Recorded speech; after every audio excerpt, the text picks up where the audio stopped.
शेतकऱ्यांसाठीची बातमी. अतिवृष्टीने हैराण झालेल्या शेतकऱ्यांसमोर नवीन संकट आले. मराठवाड्यातील शेतकऱ्यांना बँकांच्या नोटीस आल्यात. पीक कर्ज भरण्यासाठी बँकांच्या शेतकऱ्यांना या नोटीसेस आलेल्या आहेत. महालोक अदालतीमध्ये कर्जाची तडजोड करण्यासाठी शेतकऱ्यांना नोटीसही आली आहे. बँक ऑफ महाराष्ट्राच्या शेतकरी खातेदारांना या नोटिसा आलेल्या आहेत. बँकेच्या नोटीसमुळे शेतकऱ्यांमध्ये चांगलीच खळबळ माजली आहे. एकीकडे अतिवृष्टीने शेतकरी हैराण आहेत. हातातोंडाशी आलेला अनेकांचा घास हिरावला गेलाय आणि त्यातच आता शेतकऱ्यांना बँकांच्या या नोटिसा आलेल्या आहेत. मराठवाड्यातल्या शेतकऱ्यांना या नोटिसा आलेल्या आहेत. पीक कर्ज भरण्यासाठी बँकांच्या शेतकऱ्यांना या नोटिसा समोर आलेल्या पाहायला मिळत आहेत. महालोक अदालतीमध्ये कर्जाची तोडजोड करण्यासाठी शेतकऱ्यांना या नोटिसा पाठवण्यात आल्यात. आता शेतकरी याच्यावरती काय निर्णय घेतात?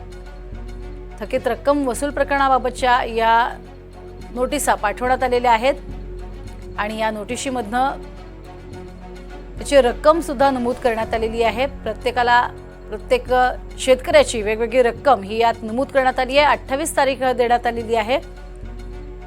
शनिवारी 28 सकाळी 10:30 वाजता तुम्ही राष्ट्रीय महालोक अदालतीमध्ये आपला वाद तातडीनं निकाली काढावा असं यात नमूद करण्यात आलंय. अधिक माहिती घेत मोहसिन शेख आमचे प्रतिनिधी आपल्या सोबत आहेत. मोहसिन, आधीच कंबरडं मोडलेले शेतकऱ्यांचं मोठ्या प्रमाणात झालेल्या पावसामुळे आणि आता हे अशा पद्धतीनं आलेल्या नोटिसा, काय नेमकी शेतकऱ्यांची पुढची भूमिका? प्रज्ञा, आपण बघितलं तर खास करून मराठवाड्यात गेल्या 2 महिन्यात मोठ्या प्रमाणात अतिवृष्टी झाली आहे.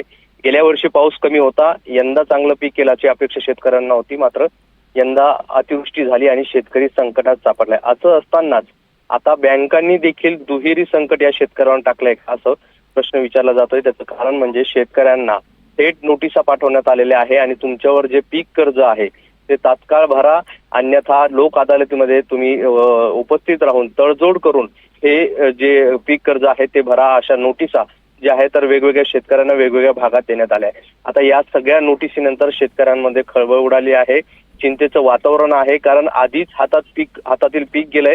आता हे कर्ज भरण्यासाठी पैसे कुठून आणावे असा प्रश्न आता शेतकऱ्यांना पडलाय आणि त्यामुळे मोठ्या प्रमाणात नाराजी आता शेतकऱ्यांमध्ये पाहायला मिळते. नक्कीच. तुर्तास धन्यवाद मोहसिन या संपूर्ण माहितीसाठी.